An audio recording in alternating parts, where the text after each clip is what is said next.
So, quick buyer beware. Do not get these clamps ever. If you're any kind of serious builder, you wouldn't anyway, because they're cheap and they're plastic and they're crap.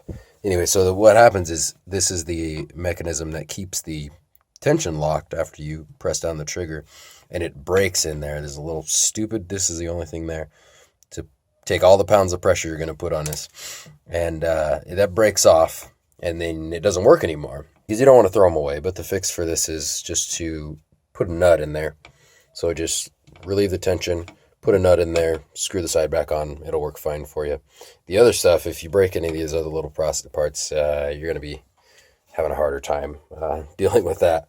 The other thing, don't buy Bosch sandpaper. Don't buy it. Don't buy it. It might seem like a good deal. It might be cheap, whatever, and it is, because it is cheap. This is like 2 seconds into running the sander with this. This stuff is horrible. Worst sandpaper I've ever used, by far. I'd go buy Harbor Freight sandpaper 10 times over before I'd buy Bosch again. And I have a ton of it, unfortunately. And I got it for super cheap because I used to work for a company that sold it. But don't buy that. Don't buy it.